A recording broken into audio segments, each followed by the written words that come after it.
আমার নৈতকবি চ্যানেলে সকল বন্ধুকে জানাই স্বাগত। আজকে চলে এসেছি ছড়া নিয়ে নয়, আজকে এসেছি একটা সত্যি ঘটনা তোমাদের সঙ্গে শেয়ার করতে। ঘটনাটা হচ্ছে দুর্গাপুরের। দুর্গাপুর আমার জন্মস্থান। তা দুর্গাপুরে আমার ছোট ননদ, আমি ওনাকে ফুলদি বলে ডাকি, ছোট ননদ থাকেন ছেলে বউ নিয়ে। ওনার স্বামী অনেক বছর হলো মারা গেছে। বেশ বড় বাড়ি ওদের, সামনে মানে ছোট্ট করে মানে বাগান মতন আছে। যাই হোক, ব্যাপারটা হচ্ছে কি, অনেক দিন ধরেই আমার ননদ বারবার করে একটা কথাই বলে যে এই অস্বাভাবিক কিছু ঘটনার কথা বলে। তা আমরা অতটা খুব একটা এগিয়ে বলে এই আমার হাত থেকে সব পড়ে যায়, কে যেন মনে হচ্ছে যেন গেট খুললো, হ্যানা তানা এইরকম কথাগুলো বলে। তা আমরা বলি হতেই পারে, এগুলো তো হতেই পারে, বয়স হয়েছে, বয়স হলেও উনি শক্তপোক্ত আছেন, তবুও আমরা বলি বয়স হয়েছে, হাত থেকে তো পড়ে যেতেই পারে। বলে না না, বেশিরভাগ সময়তেই এমন হয়, হয়তো ছেলের জন্য খাবার বাড়ছে, খাবার দিতে যাবে। বলছে কোনো দিন এমন হয় না যে এরকম হয়নি যে খাবার আমি দিতে গিয়ে প্রথমটা পড়ে যায় না, প্রথমটা পড়ে যাবেই। সে রুটি দিতেই যাক, মুড়ি দিতেই যাক, মানে ভাত তরকারি যাই, মানে রান্নাঘর থেকে তরকারি আনছে, যাই দিতে যাক না কেন, সেটাই কিন্তু পড়ে যায়। এটা বারবার করে উনি মানে আমাদেরকে বলেন। তা আমরা কিছুদিন আগে আমিও ওখানে গিয়েছিলাম, তো তখনও উনি এই কথাই বলছিলেন যে দেখলামও তাই, তো ওনার হাত থেকেই পড়ে যায়। কই আমাদের এমন নয় ভারী জিনিস আনছেন সেটা পড়ে যেতেই পারে, তা নয়। ছোট একটা বাটি করে কিছু আনছে রান্নাঘর থেকে যখন নিয়ে আসে, রান্নাঘর থেকে নিয়ে আসছে, ঠিক ওটা মানে পড়ে যাবেই। তো এরকমই চলছিল ওদের বাড়িতে। এমনিতে এই অস্বাভাবিক ঘটনার মধ্যে আরও রয়েছে কিছু, সেগুলো হচ্ছে কি, ওদের না মানে এটা থাকে না স্ট্রিট ডগ, অনেকগুলো মানে কুকুর অনেক সময় ওদের বাড়িতে আসতো। তা আমার ভাগনা বউ মানে আমার ননদ ওরা খেতে টেতে দিত, আসতো। আর কুকুরটা এমনই হয়ে গিয়েছিল, মানে খুব মানে কিছু বললে মানে ঘাড় পর্যন্ত নাড়তো, এটা দেবো, এটা খাবি, ওটা খাবি, সেটা বললেও ঘাড় নাড়তো। আমরা নিজে চোখে দেখেছি। তা কুকুরটা যখন মানে সারাদিন তো এদিক ওদিক ঘুরে বেড়াতো, তারপরে রাত্রিবেলা ঠিক সন্ধ্যের দিকে হতো, সন্ধ্যেবেলা শীতকালে আরও তাড়াতাড়ি, আর গরমকালে একটু রাত্রি করে ঠিক গেটটা মানে গেট দেওয়া থাকতো, গেটের মধ্যে যে মানে ইয়েটা খিলটা রয়েছে সেটাকে মাথা ঢুকিয়ে টুক করে খুলতো, ঠিক মনে হতো কোনো মানুষ মানে গেটটা খুলে ঢুকছে। কিন্তু অনেক দিন মানে বেশ মানে 2-3 বছর হয়ে গেল, তারও বেশি হবে, কুকুরটা কিন্তু আর আসে না। কুকুরটা হয়তো অন্য কুকুর এখানে এমনি ঘোরে। এখন ওই কুকুরটা আর মানে ওটা একটু চেনা কুকুর ছিল, ওরা চিনতো যে তার হয়তো গাটা দেখে বুঝতে পারতো। তা বলছে সেই কুকুরটা আর আসে না, কুকুরটা কোথাও চলে গেল না মরে গেল কি জানি, আর আসেই না কুকুরটা। কিন্তু সেই মানে ওই যে গেট খোলার যে ব্যাপারটা, ওটা কিন্তু মাঝে মাঝেই আমার ননদও বলে, আমার ভাগনা বউ বলে, ওরা বলে যে মনে হয় যেন কেউ যেন গেট খুলে ঢুকছে। আমরা আওয়াজ পেলাম, দরজা খুলে দেখি কই কেউ নেই, তো সে আগের মতো ওরকমই আওয়াজ হয়। এগুলো তো ছোটোখাটো এরকম হয়ে যাকে। কিন্তু আমিও একটা জিনিস মানে খেয়াল করেছি, উনি এখন বলছেন বলে আমারও এখন মানে মনে হচ্ছে যে মাঝে মাঝে ওদের বাড়িতে আমরাও তো যাই, কিছুদিন আগেও গেছিলাম, তখন দেখছি কি হঠাৎ করে আমি সন্ধ্যে কি 8টা সাড়ে 8টার সময় একটু বেশি মুখটুক ধুচ্ছি আর কি, মুখটুক ধোয়ার সময় হঠাৎ জানলার দিকে তো মানে তাকাইও নি সেইভাবে, মানে হয় না বা চোখের সাইড দিয়ে বোঝা যায়, মনে হয় যেন একটা ছায়া পেরিয়ে গেল বা কেউ একটা পেরিয়ে গেল, মানে হঠাৎ একটা যেন কেমন একটা মানে একটা ছমছমে ভাব, মানে থমকে উঠলাম, এরকমই মনে হলো। আমিও বললাম যে কীরকম একটা যেন মনে হলো। বাথরুমে গেলাম, বাথরুমের জানলার দিকেও তাই ওরকম মনে হচ্ছিল, ওদের খুব বড় জানলা বাথরুমে। যাই হোক, এরকম ঘটনাগুলো তো হতেই থাকে। তার ননদ তারপর আমাদের বলছে যে এরকমই এটা মানে এরকমও হয়েছে, এই মানে আগে যে বাড়ি করার সময় রান্নাঘরে যে রান্নাঘরেই বেশিটা উনি খেয়াল করে, রান্নাঘরের দিকেই ওনার মানে মনে হয় যেন একটু মানে ভয় লাগছে, একটু যেন মনে হচ্ছে কে পাশে রয়েছে, এরকম মানে এই অনুভূতিটা রান্নাঘরেই ওনার বেশিটা হয়। রান্নাঘরের যেটা বাড়ি করার সময় সিঙ্ক লাগিয়েছিলেন, সেটা কিন্তু অনেক বছর চলার পরেও তারপরে ওটা মানে ভেঙে গেছে কি নষ্ট হয়ে গেছে, তলার যে ক্ল্যাম্প দেওয়া থাকে ওটা নষ্ট হয়ে গেছে কি, যাই হোক সেটা বাদ দিয়েছে। এখন মাস 3 হবে কি 2.5 মাস আগে একটা নতুন বেসিন আবার সিঙ্ক লাগিয়েছে।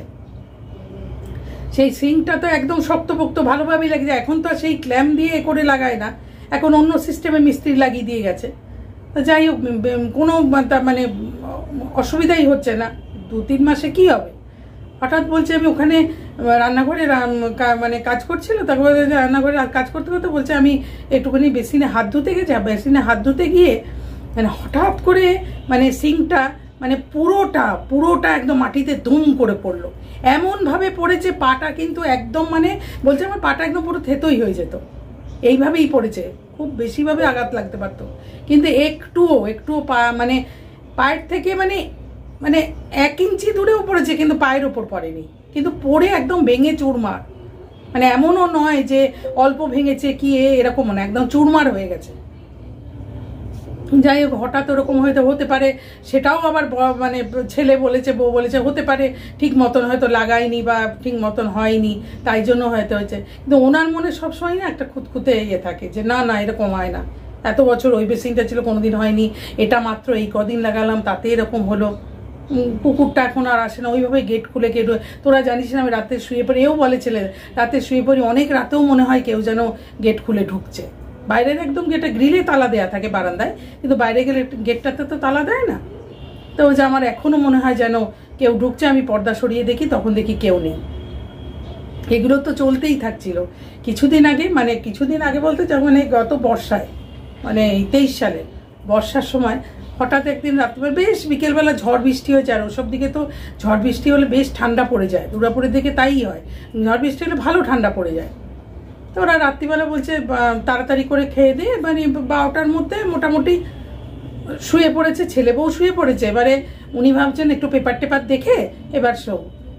হঠাৎ করে রাত্রিবেলা মানে সেই সময় ওই 12টাই বাজে হয়তো, বলছে হঠাৎ করে দেখছি মানে উনি যে ঘরটায় শোন, উনি ড্রয়িং রুমেই শোন, ওই ঘরটার সঙ্গে আর ডাইনিংয়ে মাঝখানে একটা দরজা আছে, কাঠের দরজা, আগেকার বাড়ি তো কাঠের দরজা।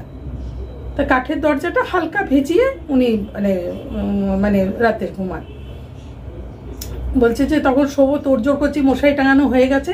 হঠাৎ দেখছি ওই দরজাটার মানে বাইরে থেকে মনে হচ্ছে দুম দুম করে কি আওয়াজ করছে। আওয়াজটা এমনই হচ্ছে মানে পেছন থেকে ধাক্কা দিলে যেটা হয়, মানে একটা ধম ধম করে আওয়াজ মানে হচ্ছে। আর দরজাটা মানে কি বলবো, বর্ষায় অনেক সময় একটু বেড়ে যায় না, কাঠটা বেড়ে যায়, হয়তো ওই জন্য লেগে গেছে, একটা ঘর ঘর করে আওয়াজ হচ্ছে। আবার ধাক্কাটা কিন্তু বেশ জোরে হচ্ছে। তা উনি ভাবছেন বোধহয় কোনো কারণে ছেলের বউ হয়তো কিছু বলবে, তাই হয়তো ডাকছে আমাকে, সেই জন্য। আমি ভেতর থেকে সমানে বলছি যে এই তোরা দরজাটা কর না, তোরা দরজাটাকে অত জোরে ধাক্কা দিচ্ছিস কেন? অত জোরে তো আমি লাগাইনি, আর কোনোদিনই তো এইভাবে লেগে যায় না, তা তোরা অত জোরে ধাক্কা দিচ্ছিস কেন, কি বলছিস, কি হলো এইসব বলছে। আমি ভেতর থেকে এরকম বলেই যাচ্ছি। তারপরে এটাও বলেছি যে এটা যদি না খুলতে পারছিস ঠিক আছে, তোরা তাহলে ওই ডাইনিং দিয়ে যে আরেকটা ঘর আছে সেই ঘর দিয়ে আবার মানে ড্রয়িং রুমে আসার আরও একটা দরজা আছে, তাহলে তোরা সেখানটা দিয়ে চলে আয়, এসে দেখ তুই কী বলছিস বা এই দরজাটায় এরকম আওয়াজ হচ্ছে কেন। কিন্তু উনি কোনো সাড়া পাচ্ছেন না, এত যে বলছেন কোনো সাড়া নেই, কিছু নেই। তখন সত্যিকারেই উনি একটু ভয় পেয়ে গেছেন যে এটা কী হচ্ছে, এত জোরে আওয়াজ হচ্ছে। আর মানে আমি ওদেরকে বলছে যে আমি যে মানে অন্য ঘর দিয়ে বেরিয়ে ওদেরকে গিয়ে ডাকবো বা ওই দরজাটা খুলে টেনে দেখবো, মানে সেই সাহসটা তখন আমার আর হচ্ছে না, এতটাই তখন ভয় লাগছে। আর বৃষ্টি হচ্ছে বেশ একটু, তো মানে রাতটা হচ্ছে শুনশান হয়ে গেছে চারিদিকে, নিস্তব্ধ মতন, যে এতটা ভয় লাগে। বলছে সত্যি করে আমি সেদিনকে মানে ওইরকম ভয় অন্যদিন পাইনি, এতটাই আমি ভয় পেয়ে গেছি। তারপরে তখনও কিন্তু ওই ধাক্কাটা পরে আবার ধাক্কাটা আমি যখন এই কথা বলছি বা ডাকছি, পরে আবার ধাক্কাটা একটু থেমে হচ্ছে, এরকম হচ্ছে যে ধাক্কা ভাবলাম মধ্যে থেমে গেল, কিন্তু আবারও ধাক্কা হচ্ছে। শেষকালে লাস্টে এত জোরে ধাক্কা দিচ্ছে মানে দরজা ভেঙে যাওয়ার মতো, ঠিক মনে মানে এবার ধাক্কা দিচ্ছে হাতে নয়, মানে লাথি মেরে ধাক্কা দিলে যেরকম আওয়াজ হয় ঠিক সেরকম।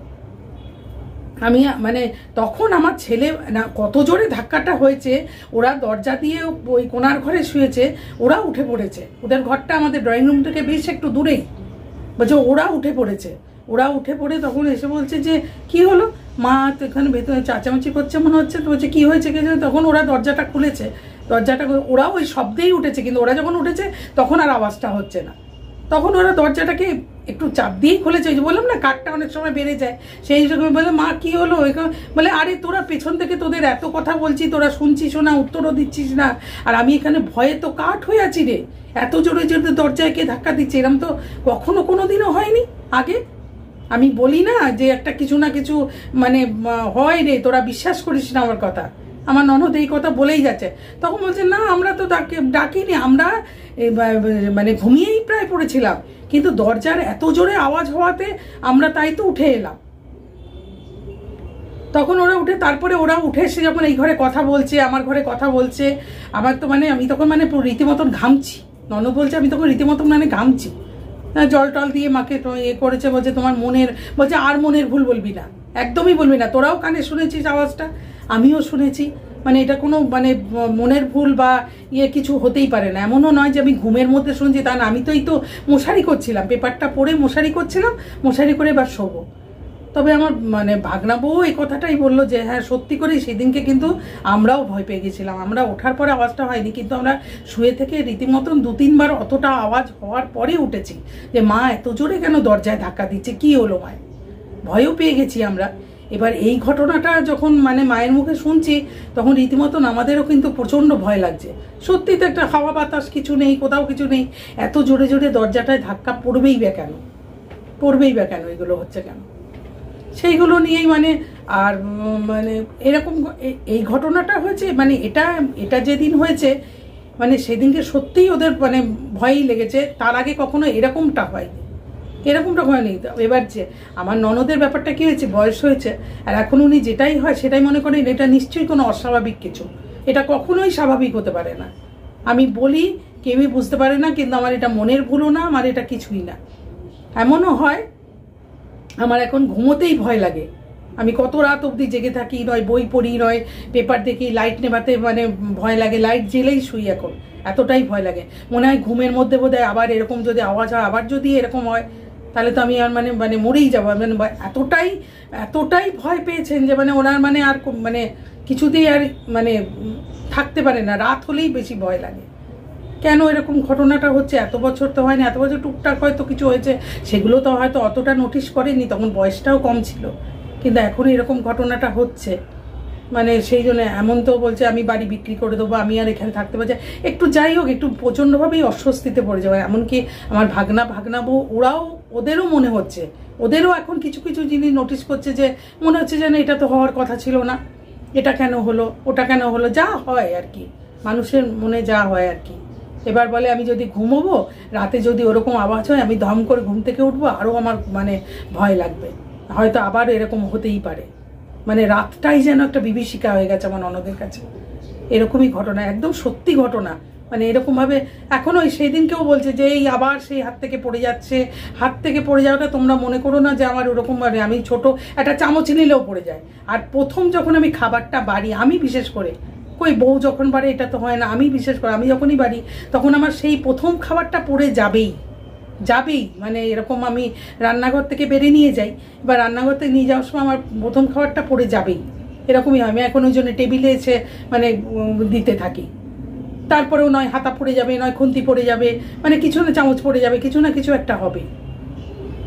আমার কথা হচ্ছে সেটা নয়, আমরাও এখন চিন্তা করেছি, এটাই ভাবছি যে উনি তো শুধু এগুলো বলছেন না, নিশ্চয়ই কোনো একটা ঘটনা বা কোনো একটা কিছু তো আছে, কিছু অশরীরই হোক বা ভূত তো দেখা যায় না, ভূত বলে কিছু আছে কিনা জানি না, কিন্তু ভূত একটা, আমরা তো ভয় তো আমাদের একটা মনে থাকেই, সেরকমই হয়তো কিছু একটা বাড়িটার মধ্যে আছে।